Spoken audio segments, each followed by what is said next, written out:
Hey guys, Geno Zero, how you doing? I hope all is well in YouTube land, or whatever part of the world that you are in. Okay, I figured we would kind of take a walk around the property a little bit, and I'll show you what we use as some of the what I call the summer freebies.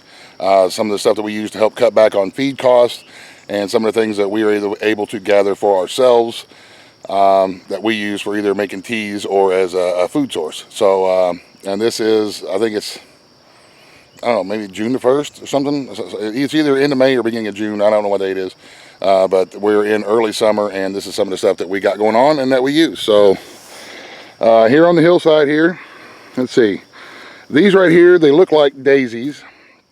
But I have just learned the last couple of days from Unky Bug that these are, in fact, the knot daisies. They are, I forget exactly what he called them. They are in the chamomile family and can be dried and used for tea as well. Very good with honey, apparently. So, and then here mixed in with them, we've got these here are red clovers. They got these purple flowers on them. And the animals just absolutely love them. We got a whole bunch of them here on the hillside. You see there's a little patch right there. And we'll spend, you know, probably anywhere between a half an hour and an hour every day picking stuff from this here patch on this side of the hill here that I don't mow down for animal feed. It really helps cut back on any kind of cost that we have, and it's just extremely healthy for the animals. They get a lot of vitamins out of the greens and so on and so forth. You'll also see mixed in with it big batches of honeysuckles. We've been picking some of these here. Lady Bee is going to make honeysuckle jelly this year. We're going to give it a shot. The animals also love them. They're very, very sweet. And my neighbor's honeybees have been visiting these quite a bit too. They're really sweet, and it's a honeysuckle, and you can eat the flowers. And you can dry them and make tea. And like I said, Lady Bee's going to make us some jelly, and we'll see how that goes. Of course, we have the blackberries. Here's a young blackberry vine right here. These are also very beneficial as far as drying the leaves to make tea, blackberries and raspberries. There's all kinds of stuff out here in this patch that we pick every afternoon. Every afternoon we'll come out and we'll pick and feed our critters. Also, right up here, this is a young yellow locust tree that I am always clipping little green branches and stuff off to feed to the goats and to pork chop. They love it, and it's very healthy and very good for them.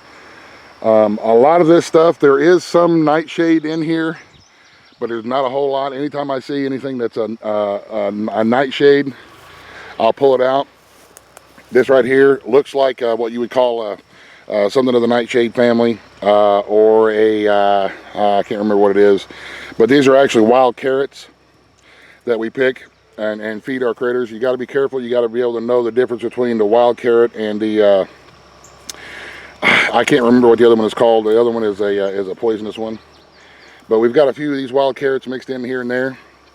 Also, we have these real tall grasses. I mean, anybody can walk the ditch along the edge of the road or go to some place that's got tall grass.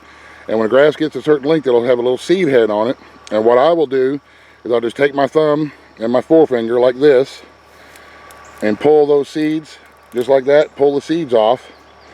And I'll feed these to my pheasant chicks and my chicken chicks, my chickens.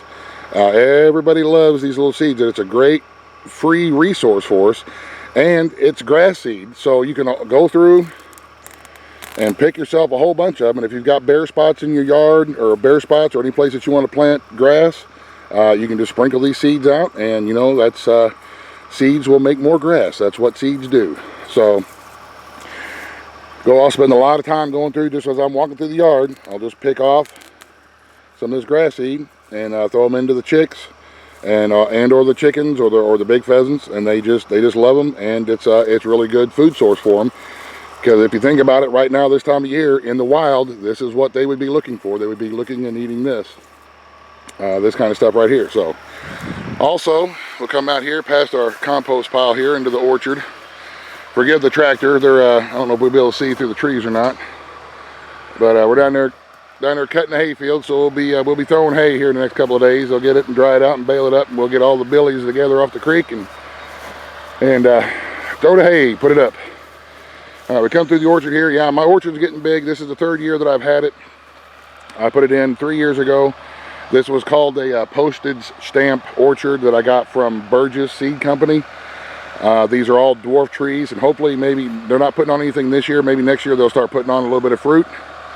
But you know, anytime you buy an orchard or anytime you buy fruit trees and stuff like that, it's kind of a long-term investment. You're not going to get a whole lot right off the bat, but if you take care of them and you keep them fertilized, you keep them watered, they will start producing, and hopefully we're going to have a lot of fruit. We've got 2 apple trees, a pear tree, a plum tree, a cherry tree, and a peach tree. And then down here we got 2 more peach trees. And then over here we've got blackberries, triple crown blackberries going, and back up there we've got blueberries and elderberries and honeyberries. Just get our own little fruit going. Okay, but this is typically where I stop mowing the lawn at. You can see down there we've got our little rabbit run, one of our grow out runs. Thank you very much, Jimbo. We have another one that we're going to be bringing out here soon with some more rabbits that are growing out. But you can see down here on this end of the property we've got big patches of the white clover, and the bunnies just love them. And that's what white clover looks like right here. They have them little white flowers. And we've got wheels on this rabbit run. I guess they call it a tractor, I guess. And a couple times a day we'll just move it around to different patches and let the bunnies eat off of it. And we'll soon have another one out here. But this is also, that cuts a lot of feed out of their daily feed needs as far as the feed that we have to buy for them. And it's just as healthy as if they were eating the feed, you know, eating clovers and grasses and stuff. That's what rabbits do anyway. So this is part of the area that we don't mow as often as we do the rest of the yard, because I consider it to be food rather than yard. And the areas that we do mow, where we do keep the grass cut, I will use a bagger on our push mower. We have a push mower that has one of them little baggers, you know, that catches the grass. And we'll fill those bags up and we dump those out to the animals, to the chickens, and to everybody else. Everybody loves it. It's a good way for them to get some greens and some vitamin C and all kind of other vitamins out of the greens. And if you don't have a bagger for your mower, then you can just kind of mow this direction and then come back this direction and blow all your grass into a little area like a windrow type thing, and then you can rake it up into piles and just throw your piles of stuff out to your animals, whatever critters you have, because they all love it. So Mabel's up there watching making sure the Carl Ray out there on the tractor ain't up to no good. So there you go, y'all. That's some of the things that we do in the summertime to help our animals and to help us with our feed costs.